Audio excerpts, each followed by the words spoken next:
What comes first? Political correctness, wokeness, cancel culture, academic freedom? Does one or the other precede the others? How does the formulation of it the truth manifest? was, I was having a little bit of difficulty making out a clear-cut distinction between political correctness and cancel culture, because there's, and also they all became infused with identity politics. Yeah. So it was hard to Contextualize it. demarcate it, to say this is cancel culture, this is identity politics, this is political correctness, because they're all pretty similar. How did the formulation of society, American society, or American governance, comes from Greece, right? For the most part, Comes Greece. The Greeks. No, I the mean, Republic. obviously there's an element. Democracy itself. Yeah. Right, there's an element, but I think trying to trace out a kind of direct link between A and B is kind of crazy. It wouldn't be wholesomely holistic, like yes, them, only. No, obviously other things as well. Hammurabi law, etc. A thousand other things, Sure. not just other things. A thousand other things. Okay. Well, I guess whatever significance America founded itself upon, which is like related to cancel culture, political correctness, etc., etc. The root of America's founding from that angulation. How did they treat cancel culture, political? You know, did Greece? What's it called? The Greek Empire. Greek, ancient Greek. Yeah, but it's still in my mind. It's more like formal term.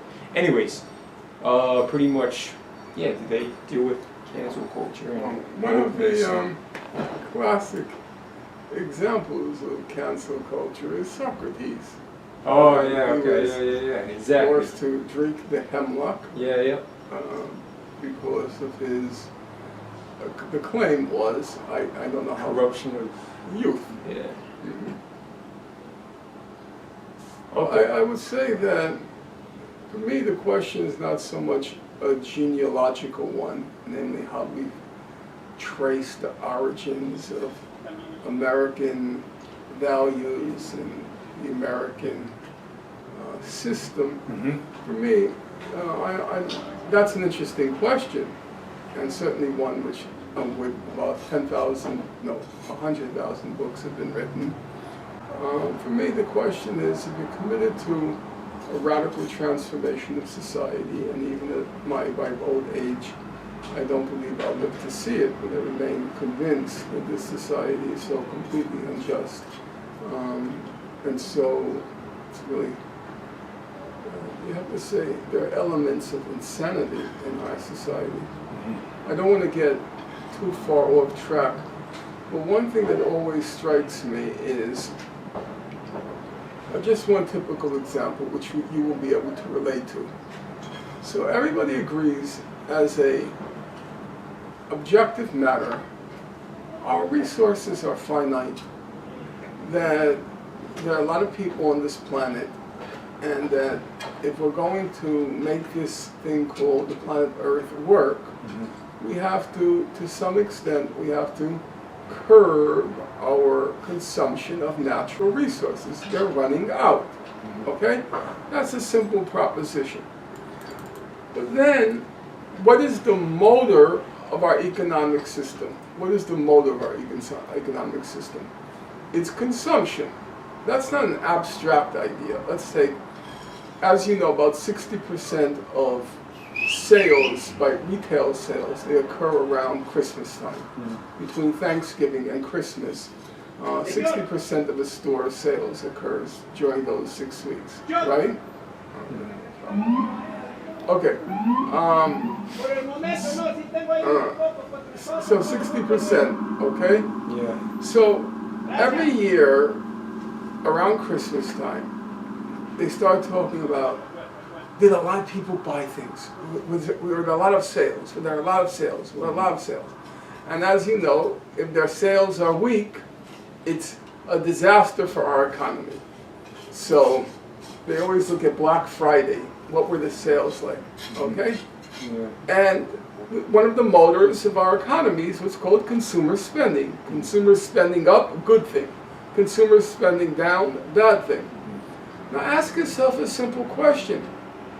If the Earth's resources are finite, if they're finite, then if sales are low, that should be a good thing. If retail sales are low, that should be a good thing. If consumer spending is low, that should be a good thing. The point being, there's simply a fundamental contradiction between the motor force of our economy, consumer spending, sales, and the objective fact that our resources are finite. Yeah. You should be happy. Fewer people bought cars, fewer people bought refrigerators, fewer people bought all of these items which are exhausting our planet's resources or causing pollution in our planet. Oh man, yeah, that doesn't sound like abundance to me, Mr. Finkelstein. So, no, I'm just kidding. So, yeah, I got you. right. So, in order to radically transform our society, we need to be clear-headed about A, the nature of the problems we face, B, the goals that we aspire to, and C, what's the best way to organize in order to achieve the goals to which we aspire. And that requires clear-headedness, rational thought, clear-headedness and rational thought. And the cancel culture, it requires truth. Clear-headedness is just another word for truth. Clear thinking, rational thinking, truth. And the cancel culture wants to impose certain opinions without testing the validity of those opinions through free and open discussion. Well, I think a lot of cancel culture would agree, the cancel culturists would agree with you in this perspective that, you know, we need to kind of not be so capitalistic, not be so consumeristic, etc. Consumerist, etc., etc. Right? Probably. It's more so the ideological belief systems of social structures, more interpersonal I agree with that. rapport, relations. I agree with that, except for one thing.